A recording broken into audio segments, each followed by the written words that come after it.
Welcome to another episode of Out from the Horrorbox. I'm the host living under your bed, Dom, and in this episode, we're going to look at the 2023 supernatural horror film directed by Ron Savage and based on the short story by Stephen King called The Boogeyman.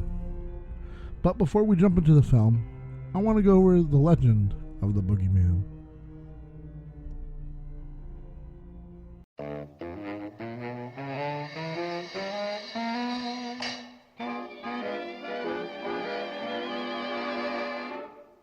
Children, have you ever met the Boogeyman before? No, of course you haven't, for you're much too good, I'm sure. Don't you be afraid of him if he should visit you. He's a great big coward, so I'll tell you what to do. Hush, hush, hush, here comes the Boogeyman. Don't let him come too close to you, he'll catch you if he can. Just pretend that you're a crocodile, and you will find that Boogeyman will run away a mile. Say shoo shoo and stick him with a pin. Boogeyman will very nearly jump out of his skin. Say buzz buzz, just like the wasp that stings. Boogeyman will think you are an elephant with wings. Hush, hush, hush, here comes the Boogeyman.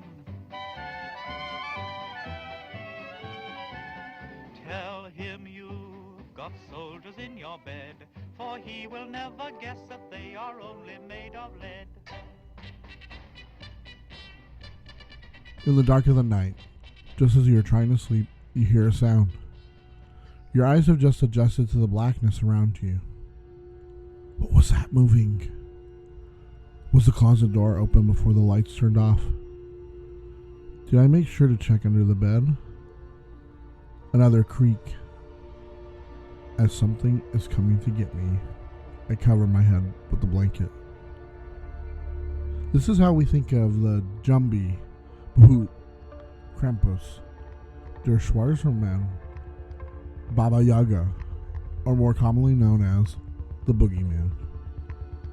The Boogeyman goes by many names: Boogeyman, Bogeyman, Boogie Monster, Boogie, Boogaboo, Bugaboo, the Boogie Woogie, Boogabear, or Bugbear.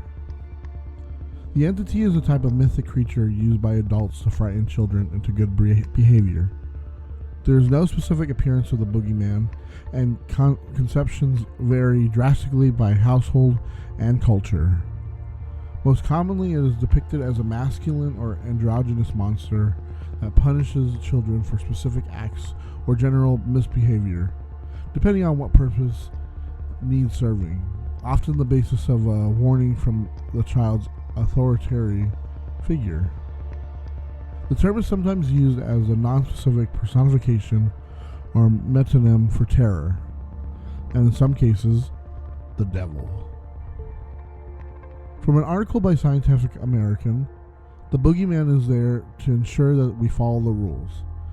It is shapeless, so it can be anywhere at any time, whether that means lurking under the bed, or in the closet, or behind a tree in the forest. It gets its power from the persistence of folklore. The word boogie originated in the mid-19th century, originally as a quasi-proper name for the devil. It may derive from the Middle English bog or bug, meaning a terror or scarecrow. It relates to bugbear, from bug meaning goblin or scarecrow, and bear, an imaginary demon in the form of a bear that ate small children. It was also used to mean a general object of dread. The word bugaboo, with a similar pair of meanings, may have arisen as an alteration of bugbear. A bugbear, also called a bugboo or babu or kukui, is a legendary creature or type of hobgoblin. Basically, the bugbear and boogeyman are comparable to each other. Its name is derived from the Middle English word bug, or frightening thing, or perhaps the Old Welsh word bwg. I don't know if I'm pronouncing that right, probably not. It's B-W-G, so in Old Welsh it was probably pronounced some other way. Or Old Scots, bogil, both meaning goblin. In medieval England, the bugbear was depicted as a creepy bear that lurks in the woods to scare children. It was described in this manner in The Bugbears, an adaptation with additions from Antonio Francesco Granzini in his book La Spiritata, essentially the possessed woman. Continuing from the Scientific American article, the transmission of these types of tales, those records of beliefs and customs and experiences, generates the guidelines for a lasting social code. This oral exchange educates us on and reinforces the expectations for members of the community. Folk tales are local to the people who tell them and reveal much about their perceptions of the world around them. So I'm Mexican American, and the legend of the boogeyman I've always been told since I was a kid is that of the Kukui. So I'd like to explore that aspect of the boogeyman a little bit further. The Coco, or Coca, is a mythical ghost-like monster equivalent to the boogeyman found in Spain and Portugal. These beliefs have also spread in many Hispanophone and Lusophone countries. It can also be considered an Iberian version of a bugbear, as it is a commonly used figure of speech representing an irrational or exaggerated fear. Colonization has spread the legend across Latin America, and the name for the entity has changed based on the location. It has become known as the Kukui, Kuko, Kuka, Kuko, Kukui, or Al Kukui. Looking for more information on the subject of Al Kukui, I found on the web an article from USC that explained the entity.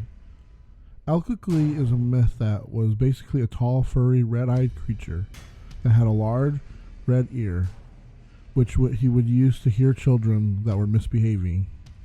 He would live in the hills or the mountains in Mexico, and by using his larger ear, he would listen for children that were misbehaving.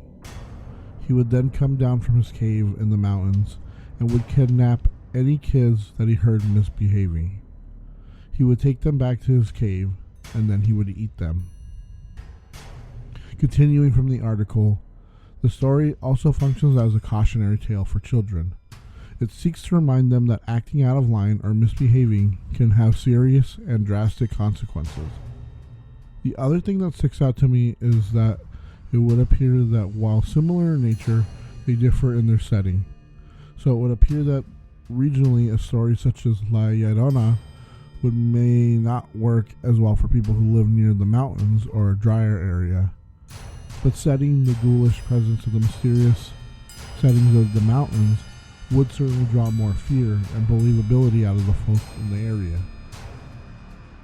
I find that this story is very much concerned with reinforcing the themes of obedience amongst children and ensuring that they are fearful of disobeying their parents or other authoritarian figures. And it also functions as a way to keep the children safe, as it discourages them from exploring the mountains where there could be any assortment of dangers rooted in them. And yeah, I remember this as a kid. Anything and everything bad you did as a kid, you were told the Kukui will come when you sleep and pull on your toes. There was a creepy mask my cousin was frightened of when she was a kid that she called the Kukui. So basically anything and everything that scared us could be used as an adult to scare us as the Kukui.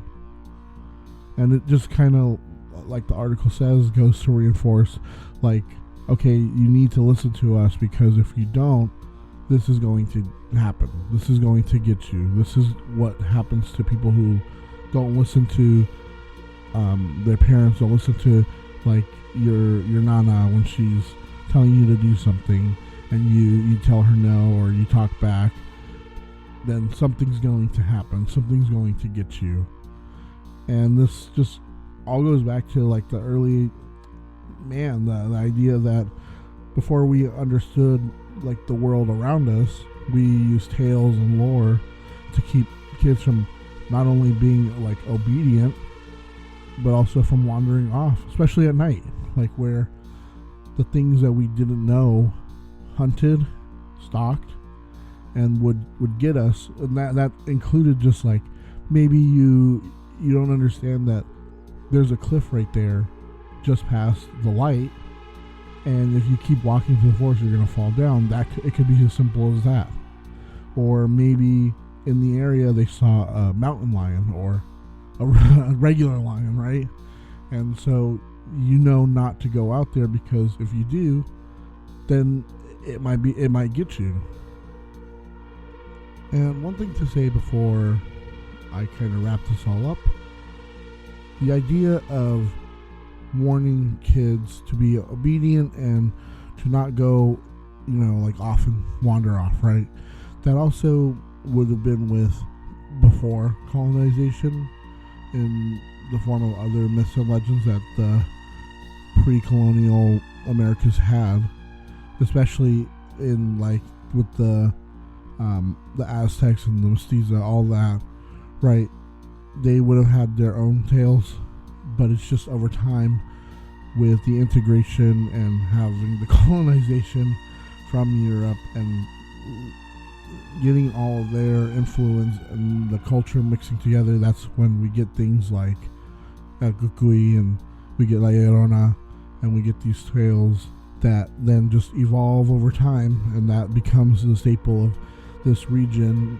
And what, like I said, as a Mexican American in the southwest region of America, that's what we hear as the story. And that idea has always fascinated me. That thing that's just beyond the light, that waits till you're alone and the light is gone.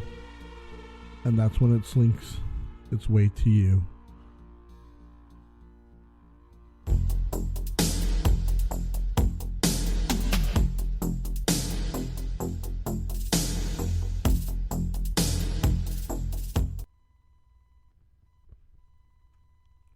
Adapted from the Stephen King short story, The Boogeyman was announced on June 26, 2018, as going into production, with filmmaking partners Scott Beck and Brian Woods writing the screenplay, and Sean Levy, Dan Levine, and Dan Cohen attached to produce for 21 Laps Entertainment and distribution through 20th Century Fox. Disney's acquisition of Fox in 2019 caused the film to be canceled, along with other films in development. But in November 2021, the film was revived, and it was reported that Rob Savage would direct from a screenplay by Mark Heyman based on the original drafts by Beck, Woods, and Akilah Cooper. The distribution changed from theatrical to streaming on Hulu. In early 2022, the primary cast was added, and principal photography began in February 2022 in New Orleans. Though the film was originally planned to be released on Hulu in 2023, due to positive test screenings in December 2022, it was announced that it would be instead released theatrically. According to Savage, when the movie was tested so well, we decided it was time to get Stephen King's input, so we rented out his favorite cinema in Maine. Savage continued, "He knows what he doesn't like, and if we had fucked up his story, he'd have told us. But he sent us a lovely, almost essay about how much he enjoyed the movie. And then the next day I wake up and there's an email in my inbox from Stephen King, and he says he's still thinking about the movie. He said a few more nice things, and the nicest thing that he said was, they'd be fucking stupid to release this on streaming and not in cinemas." The Boogeyman was released in the United States on June 2nd, 2023 by 20th Century Studios. When there are scary things we don't understand, our minds try to fill in the blanks. Sometimes the best thing to do is to face it. So this light is going to be completely solid like it is right now. Then gradually, it's going to start flashing until it's totally dark. So you can see that there's nothing to be afraid of. Okay?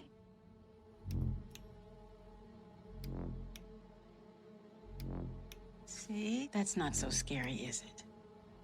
Just you, your sister, and me.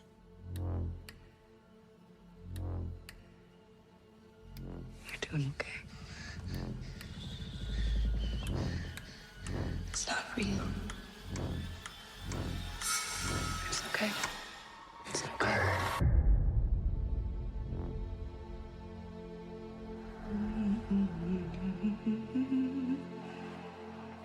just in your head.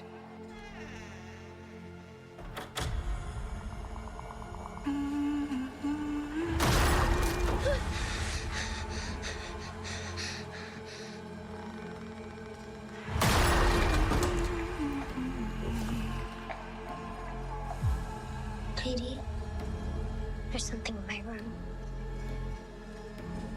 You believe me, don't you? There's no such thing as monsters. You need to grow up. I'm serious, Sawyer. I need to be alone. You're both having these manifestations. What is this supposed to be? It's the thing that comes for your kids when you're not paying attention.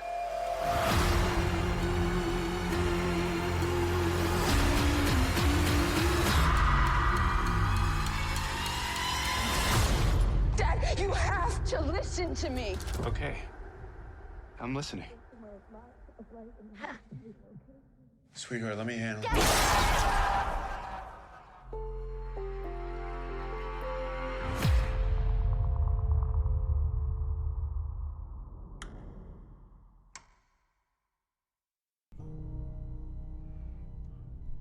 The film opens with a toddler in her bed at night. Her closet door begins to open slowly and voices wake the child. She sees something and the camera pans away from her as blood splatters on the wall. We cut to Will Harper, played by Chris Messina, a psychiatrist with a home office. He lives with his two daughters, teenager Sadie, played by Sophie Thatcher, and child Sawyer Harper, played by Vivian Lyra Blair. They are all traumatized by their mother's death in a car accident.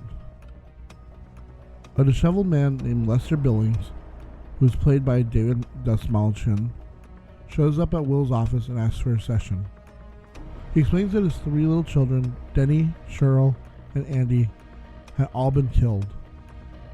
The youngest supposedly died from SIDS and crib death, but he says that a closet monster stalked and killed his kids. He has a drawing of the creature that one of his children sketched, and he says the youngest, Andy, was choked. Will goes downstairs and calls the police to tell them a scared and unstable man has gotten into his home.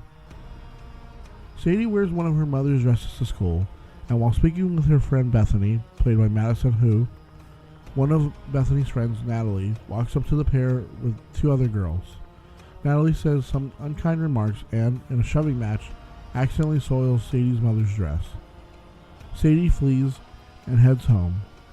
She changes and washes the dress, and then she hears noises coming from her mom's studio. The studio is ransacked. It's a mess. Things everywhere. Portraits destroyed. Pictures thrown on the ground. She hears something coming from the... As she opens the door, she finds Lester hanging by the neck in the closet. Sawyer arrives home from school as an ambulance takes his body away, but now the boogeyman is stalking Will's family. Sadie and Sawyer go see their psychiatrist, Dr. Weller, played by Lisa Gay Hamilton.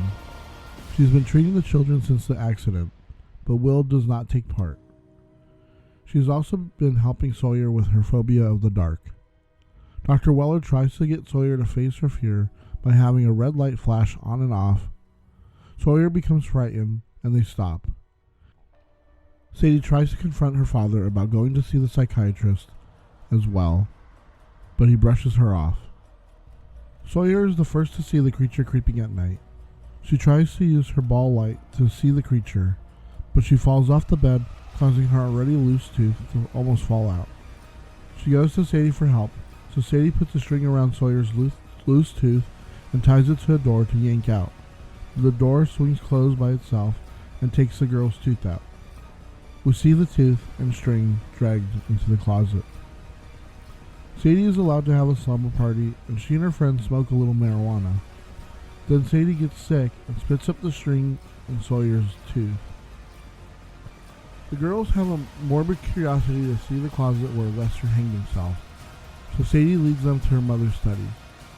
They push Sadie into the closet and shut the door.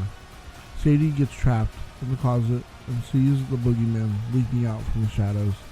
a dark, monstrous, half-human-looking thing. She manages to get out of the room and accuses her friends of locking her in, but the girls claim the door wouldn't open. Natalie makes another tactless remark, so Sadie smacks her in the face. Natalie says nobody likes her but Bethany, and all the girls leave. Sadie now knows Sawyer did see something before. Sadie looks up Lester Billings' family online and has Bethany drive her to Lester's now run-down, filthy, dilapidated house, where she finds his widow, Rita, played by Marin Ireland, inside the dark house with no power, having it lit up with candles and flashlights, and armed herself with guns and set up traps, claiming the boogeyman's weakness is that it hates light. She says that the boogeyman is behind Sadie and shoots at it. Sadie flees and has Bethany drive her out of there. When the attacks at her home get more frequent and Sawyer is thrown into the wall and has to be taken to a hospital, Sadie knows they are under attack. Her father thinks Sawyer is manifesting this in her mind because they haven't dealt with their mother's death. Rita calls Sadie and asks her to come back to the house. Then she takes her prisoner to use her as bait in order to trap the boogeyman. The boogeyman then trips over one of Rita's traps and she shoots it and it flashes the light. The boogeyman is injured but kills Rita, who frees Sadie before she dies. Meanwhile, Will takes Sawyer home from the hospital and they are attacked by the boogeyman. Sadie gets home and finds Sawyer locked in the closet, surrounded by blinking Christmas lights to ward off the boogeyman. She lets Sadie in when Sadie proves her identity by remembering that Sawyer once ate too much pizza and got sick at her birthday party. They grab the lights and flashlights and go into the basement where their father has been injured and held prisoner by the boogeyman. They fight the creature. The Christmas lights that Sawyer had wrapped herself in become unplugged, and that's when the creature knocks her out. Sadie tries to stop the creature with a bat, but it takes the bat away. Sadie uses a can of air freshener and a lighter to burn the creature. Sadie and her father get Sawyer. The three are cornered as Sadie tries to ignite the lighter, but it won't light. Earlier, Sadie had prayed for her mother to make the light of her candle move to the left if her spirit is there. And as the lighter catches, we see the flame move to the left. With Sawyer's help, Sadie finds a gasoline can and uses the flame to burn the thing to a crisp. A little while later, Will goes with his kids to a session with Dr. Weller and explains that he wasn't sure how to handle things without his wife, but now they're all healing. They head out, but Dr. Weller asks to speak to Sadie alone. Sadie walks back in, but Dr. Weller's nowhere to be found, and the closet door in her office is half open. Sadie edges toward it nervously. Dr. Weller suddenly appears behind her, asking if there's something she can help her with. Sadie shuts the closet door.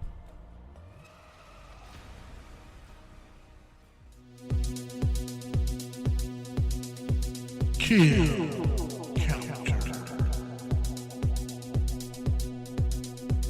Now we come to the part where we look at the number of kills in The Boogeyman. We only have 5 deaths, and 3 are off screen, with only 1 partially shown at the very start of the film. We see one of Lester's kids wake and begin to cry as the closet door opens and the camera pans around the room. We hear sounds like a mother's voice or someone trying to comfort the child, and then that's when we see blood splatter on the wall and it goes silent.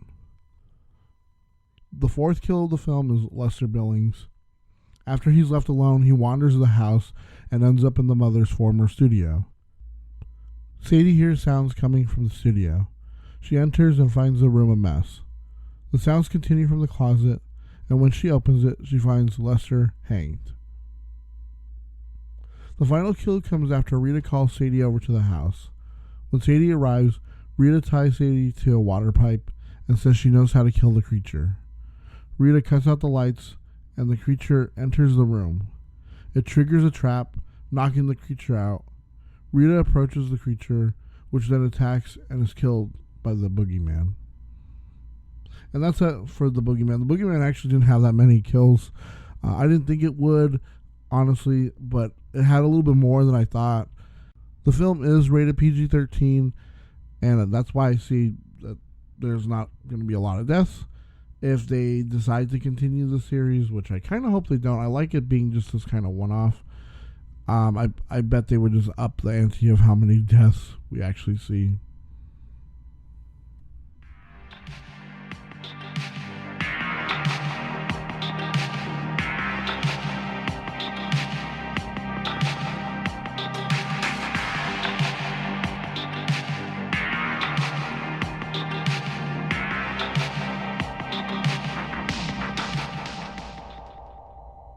Okay, so let's get into some of my final thoughts. The movie was really good. I will say it came at a point where there hasn't been a lot of horror out yet. And it's kind of like a kickoff for the summer season, I guess. There are a lot of horror films that are released during the summer for some reason. So I will say, I mean, it was a good start so far. I mean, we've had some films so far, like Scream was really good. Evil Dead Rise was great. Knock at the Cabin was pretty good. So I will say, so far we've had a lot of great films. There hasn't been anything that was too disappointing, and thank God this one didn't disappoint, especially being another Stephen King adaptation. And hopefully, we'll keep on this roll of really good adaptations of Stephen King's works, because I kind of hate when we finally get on a roll of yeah, these are really good, and then we get one that just kind of sucks, and it kind of derails everything, and everyone's like, oh, well, the Stephen King's stories aren't even that good anyways. And it's well, no, you're wrong. Someone just made a terrible adaptation, and so that's where I'm hoping we continue with this. I know Mike Flanagan is hopefully going to be working on a Dark Tower series. I don't know what other adaptations so far that are coming out, but seeing this being just a short story being adapted into, it's not that long of a film. It's an hour and a half, which is good for a horror, especially that's a good amount for a good basic short horror story, especially something like this where there's not a lot to the story. The story itself is pretty good. As a short story, it works really well. It's this guy, he comes into the psychiatrist's office, and he explains what's been happening with him and his kids, and how it's the boogeyman that's it's real and it's trying to get him.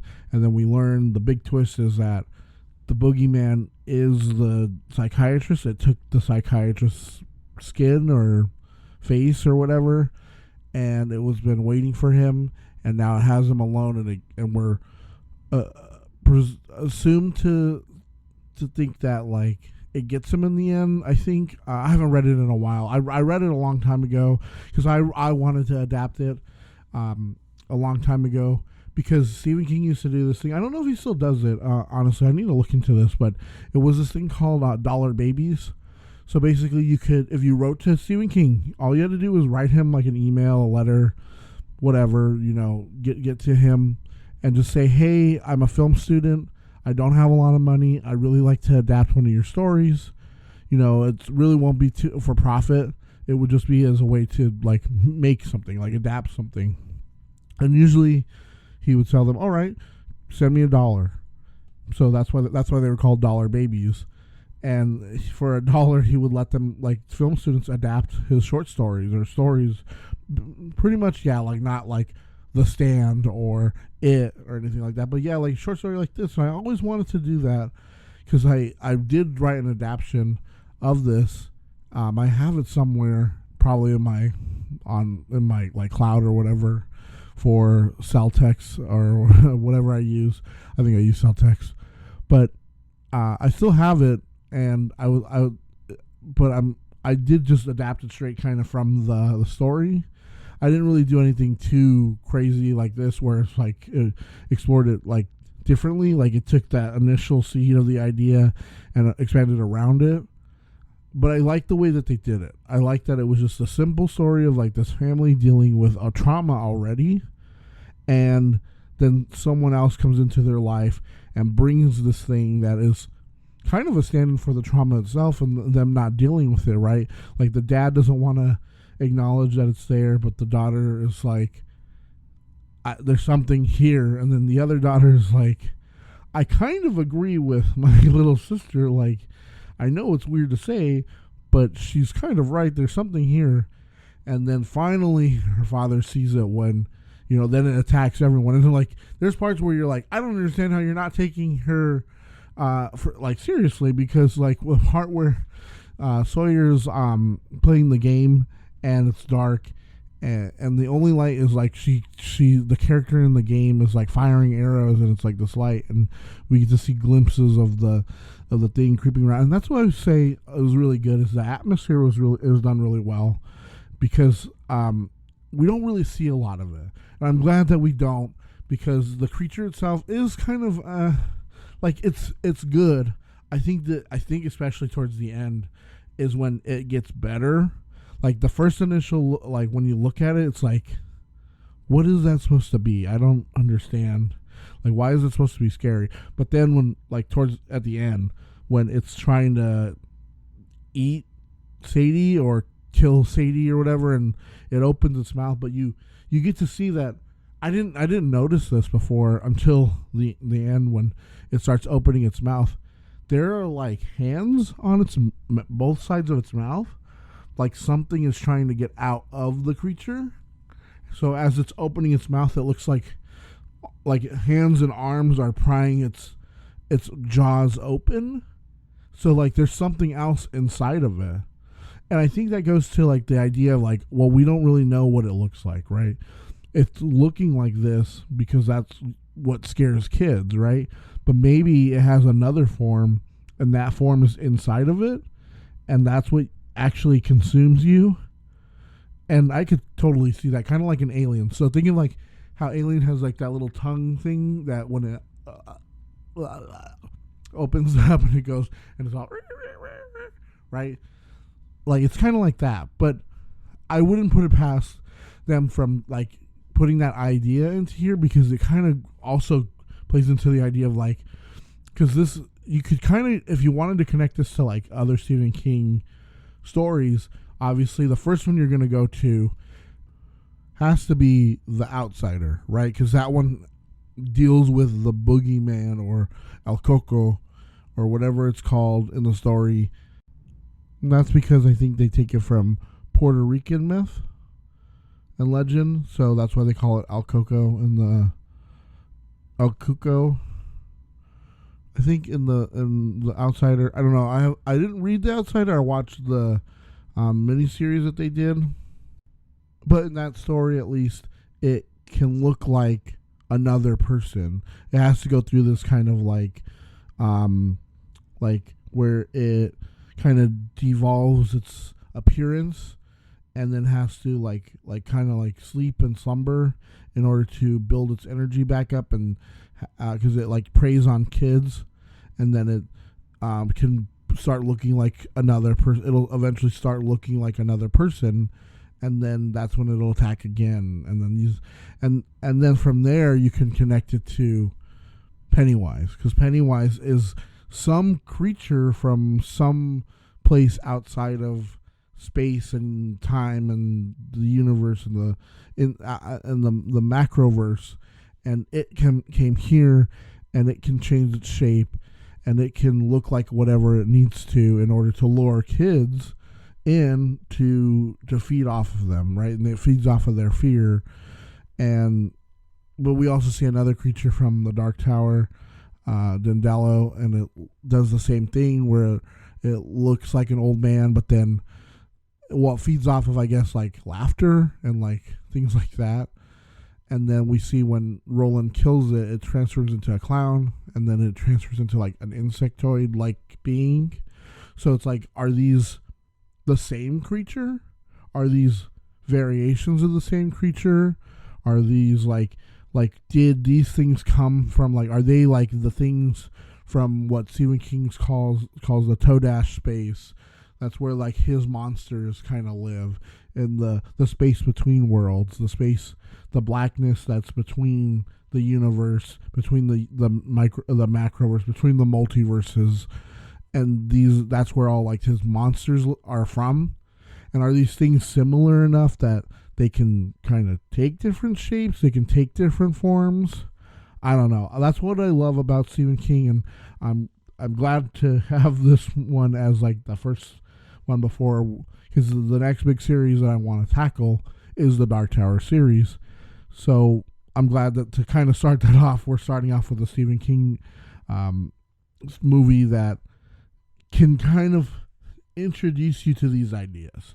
Like, so yeah, right. Like, so this thing, it can maybe whatever face it actually has, it hidden inside, because I think there's like hands all over it. So I think it's supposed to be like, oh, it can change the way it looks when it needs to, right? And that can help you get into like, oh, it's a gateway into like Stephen King stories. And so honestly, this movie was pretty good for being just like it wasn't like anything great. It wasn't, I wouldn't say it's better than like a Pet Sematary or like it, or even like what's another good Stephen King one? Like I haven't seen Gerald's Game, but I heard that one's really good. Or Misery is really good. Cujo or Carrie, like I would say it sits there among like those ones. Like it's a good adaptation, and it's a good movie to throw on. Like if you were like, ooh, I want something to watch, like that's kind of, it's not super scary, but like enough that like, you know, it's scary enough. Like there's nothing too over the top, nothing too like dark. I mean, it is dark because like a bunch of kids are killed, but and it deals with like suicide and stuff like that. But other than that, it's fine. There's nothing too much more to talk about it. Like none of the deaths are great or anything. I mean, the only one, the only one that like stands out is like when Rita gets killed. Like she's killed by her own desire to kill the thing for killing her kids, right? But I do like that they kind of added in like that the house gets infected.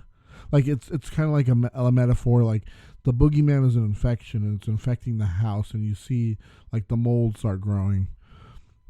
And you know, it's them dealing with their trauma, and you could say that the boogeyman also that is standing for their trauma. But other than that, like there's nothing else really about the movie. It's not like she goes and fully investigates like what is it, like in like The Outsider, where we get a more deeper understanding of what the boogeyman is and where it comes from and what it does.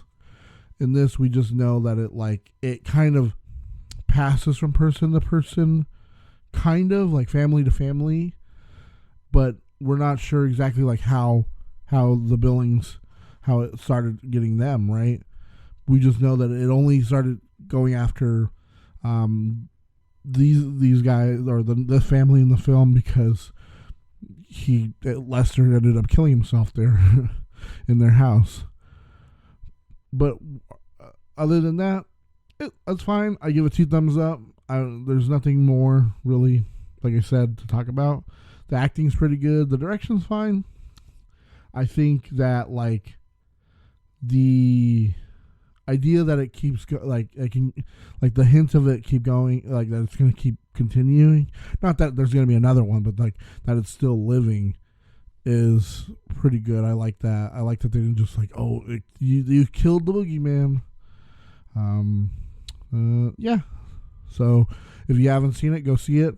You can see it in theaters right now. I know that might be too dated for a podcast, but when it comes out to like streaming, honestly, I say like on a Friday night, if it's like getting towards the spooky season, that's when it would be pretty good to watch.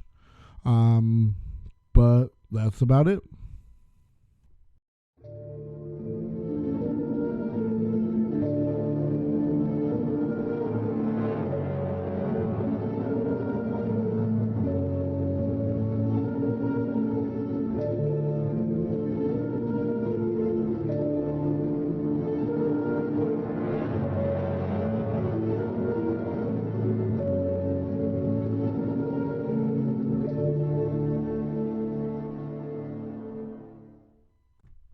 So did the boogeyman ever spook you when you were a kid?